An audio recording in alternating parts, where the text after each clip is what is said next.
मेरा एक ही सवाल है, कैसे 24 साल रेंग रेंग के मैं WWE चैंपियनशिप तक पहुंचा, फिर सिर्फ 9 दिन में वो नीच आदमी जो महीनों से गायब था मेरे टाइटल के लिए मैच पा गया। माँ का दीना साला, कुछ लेना देना नहीं था उसका, कुछ लेना देना नहीं था उसका, कुछ लेना देना नहीं था उसका। भाइयों बहनों, स्वागत है आपका स्मैकडाउन पे। देखिए बाकी बातें बाद में, लेकिन मेरा सीन क्या चल रहा है पहले उसकी बात कर लेते हैं। जैसा आपको पता है, नाइट ऑफ चैंपियंस में मेरी हाथापाई हुई थी और उसके बाद सारे सबूतों को मद्देनजर रखते हुए मुझे वापस स्मैकडाउन का जीएम बना दिया गया है। तो मैं तो काम पे वापस आ गया हूँ और आते ही बुलाना चाहता हूँ हमारे नए WWE चैंपियन CM पंक को। फिर दोस्तों वहाँ पे CM पंक की एंट्री होती है जिनकी आंख थोड़ी फूटी नजर आ रही थी। बहुत वक्त से हम बात कर रहे थे। थैंक्स पंक मंडे को मेरा फोन उठाने के लिए। अब ये स्टेज तुम्हारा है। मैं हमेशा रिंग में आके 2 सेकंड रुकता हूँ और सोचता हूँ कि यहाँ आके क्या कहूंगा। फिर 3 शब्द आते हैं मेरे दिमाग में कि आई मिस यू। बहुत दिन से मेरी पीछे बात चल रही थी स्मैकडाउन पे आने के लिए और इस मंडे को फाइनली उस बात का एंड हुआ जब मुझे कॉल पे पता चला कि WWE चैंपियनशिप के लिए कोई चैलेंजर चाहिए। और आपको तो पता ही है, जब चैंपियनशिप का मैच मिले तो CM पंक उसे छोड़ता नहीं है। फटाफट मैंने कपड़े पहने, अपनी बीवी को प्यार से बोला कि जा रहा हूँ जीतने। गाड़ी में रिंग में गया और अब देखो क्या सुहाना दिन है यहाँ। और मैं औरों के जैसा चैंपियन नहीं रहूंगा, तुम लोगों को पता है। अब बेल्ट जीती है तो स्मैकडाउन पे ही आऊंगा और इस टाइटल को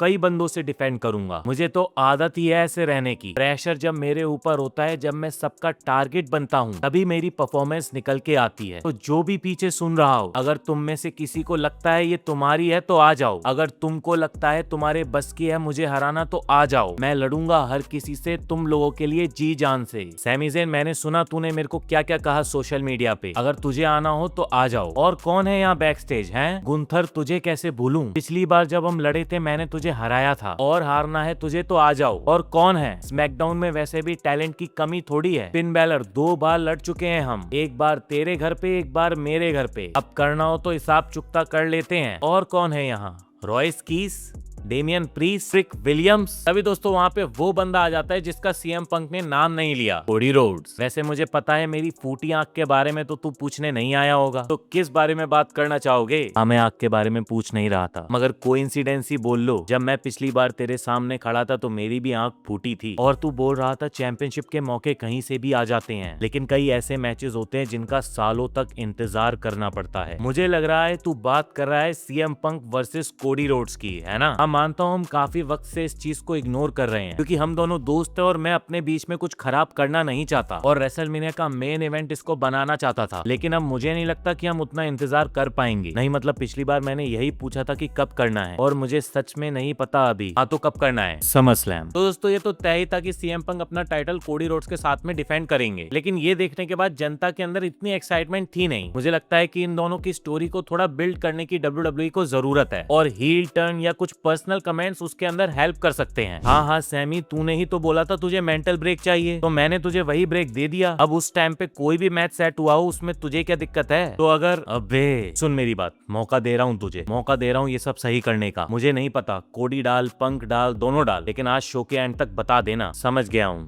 बढ़िया दोस्तों मैं हूँ अभी CM पंक के साथ। सिर्फ सैमी नहीं, अब गुंथर भी आपसे लड़ना चाहते हैं। हाँ, सबको लाइन में रखा है मैंने। कोडी, उसके बाद गुंथर, उसके बाद सैमी।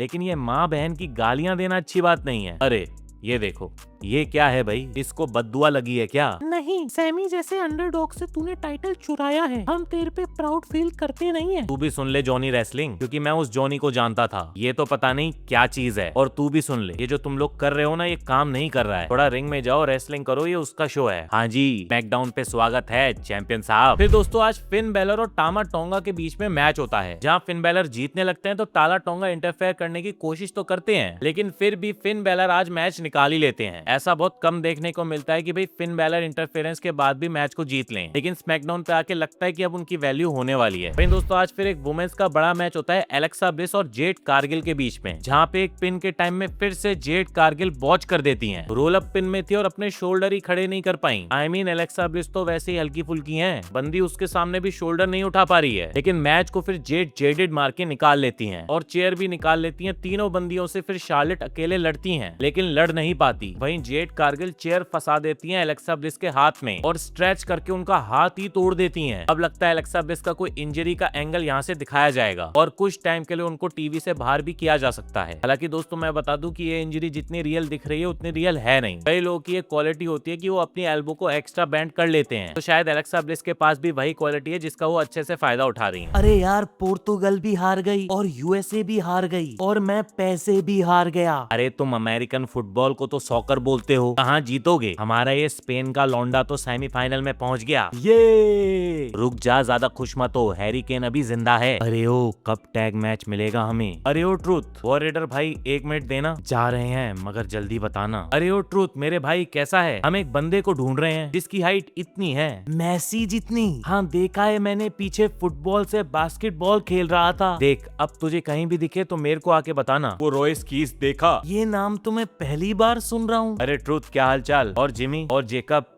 कैसा है? ठीक हूँ, ठीक है। रॉयस कीज देखा था मैंने वहाँ पे। अरे भाई क्यों बताया?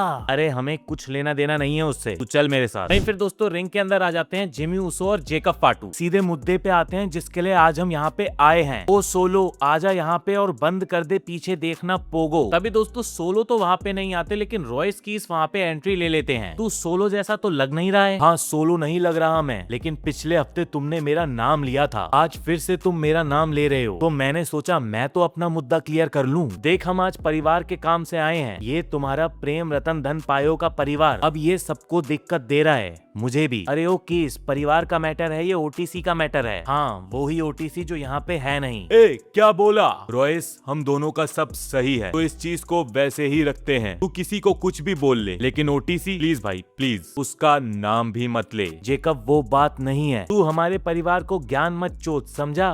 तू हमारे परिवार का नहीं है। अरे परिवार बनता है वफादारी से, ना कि खून के रिश्ते से। तुझे पता भी नहीं है मैंने कितने परिवार के लोग खोए हैं, भाई भाई में लड़ाई देखी है, और ये जेकब ही अब बस मेरा परिवार जिसको तुमने बदल दिया है। देख भाई यहाँ एक लाइन खींची है जिसके आगे मत आ, समझा? देख वैसे तो मैं लड़ने नहीं आया, लेकिन ये लाइन वाइन की धमकी देगा तो ले आ गया लाइन के आगे। ओ तुझे पता नहीं है क्या हम तेरा भूत बना देंगे? हम कौन? हम कुछ नहीं है, ये तेरी दिक्कत है मेरी नहीं। ठीक है फिर अब तू लाइन के आगे आ ही गया है तो आजा। फिर दोस्तों रॉयस कीज जिमी ऊसो को तोड़ के मैच की शुरुआत करते हैं। पूरे मैच में जिमी ऊसो बस पिटते ही नजर आ रहे थे। वहीं एकदम पीछे से सोलो आ जाते हैं और जिमी ऊसो के ऊपर अटैक कर देते हैं। पाटू की भी एंट्री हो जाती है जो सोलो को पकड़ने वहां आ जाते हैं और सोलो और जेकब की अलग ही लड़ाई वहां दिख रही थी। वहीं रिंग के अंदर जिमी स्पीयर मार देते हैं रॉयस के और वहां पे मैच को निकाल लेते हैं। जेकब फिर सोलो को मारते मारते रिंग के अंदर ले आते हैं। रॉयस कीज जेकब को वहां पे रोकते हैं तो जेकब रॉयस कीज पे भी अटैक कर देते हैं और सोलो के चेयर लगा के मार रहे थे लेकिन एकदम रुक जाते हैं। अरे ओ सोलो, सर धड़ से अलग कर दूंगा मैं अगर अगली बार परिवार के मुद्दों में दिक्कत करी तो।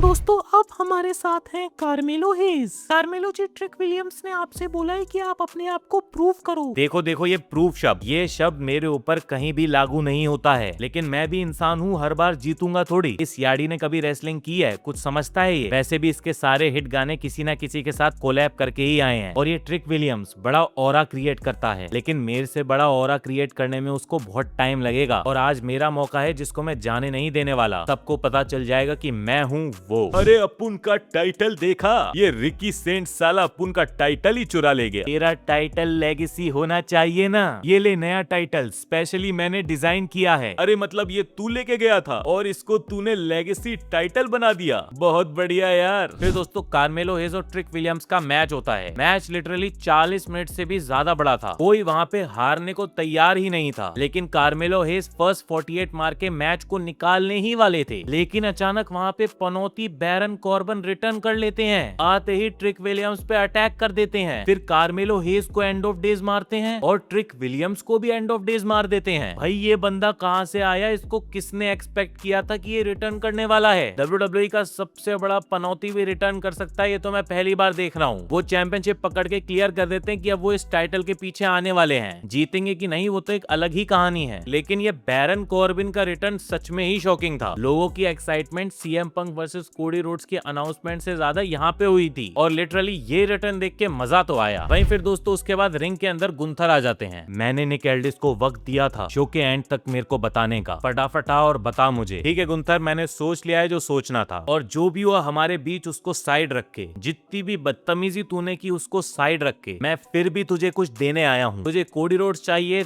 दे रहा हूँ तुझे कोडी रोड्स। तुझे सीएम पंक चाहिए, दे रहा हूँ तुझे सीएम पंक, और दोनों को मैं तुझे दे रहा हूँ अगले हफ्ते सैटरडे नाइट मेन इवेंट में। कोडी रोड्स और सीएम पंक एक साथ टीम अप करेंगे तेरे अगेंस्ट और एक भले इंसान के अगेंस्ट। उसे भी सब सही करना है और तुझे भी सब सही करना है। अबे मैंने तुझे सब सही करने को बोला था। हाँ तो सब सही कर रहा हूँ, क्योंकि मेरे पिछवाड़े में कीड़ा बन गया है तू। और रही बात समर स्लैम के मेन इवेंट की, तो वो वही रहेगा जो था। और फिर दोस्तों गुंथर ने लिटरली निक एल्डिस का जीएम बनने का कीड़ा ही निकाल दिया। स्लीपर होल्ड पे स्लीपर होल्ड लगा के बंदे को बुरी तरह बेहोश ही कर दिया। मुझे तो लग रहा है मोस्ट प्रोबेबली समर स्लैम में गुंथर वर्सेस निक एल्डिस का मैच हो सकता है। हालांकि वहां पे कोडी रोड्स भी एंट्री लेते हैं और फिर निक एल्डिस को बचा लेते हैं। ये मैच सेट करके WWE ने थोड़ा इंटरेस्टिंग बनाया है स्टोरी लाइन को। टैग मैच के अंदर थोड़ी बहुत नोकझोंक हमें सीएम पंक और कोडी रोड्स की देखने को मिल सकती है, और हो सकता है कोडी रोड्स और सीएम पंक में से कोई ना कोई वहां पे हील टर्न भी कर ले। तो एक एक्साइटमेंट इस मैच के लिए भी WWE ने बना तो दिया है। बाकी अगर आज की स्मैकडाउन की बात करें तो मेरे को काफी अच्छा शो नजर आया। पिछले कई शोज की बात करें तो काफी बोरिंग थे, लेकिन आज का शो कब शुरू हुआ कब खत्म हुआ पता ही नहीं चला। इतने अच्छे से स्मैकडाउन को लिखा गया था। अब मैं एक्सपेक्ट भी कर रहा हूँ कि इसी तरीके से अच्छे से शो को लिखा जाएगा, क्योंकि सीएम पंक अब शो के मेन हिस्से बन चुके हैं। बाकी मिलता हूँ अब आपको नेक्स्ट वीडियो के साथ में, तब तक के लिए सायोनारा।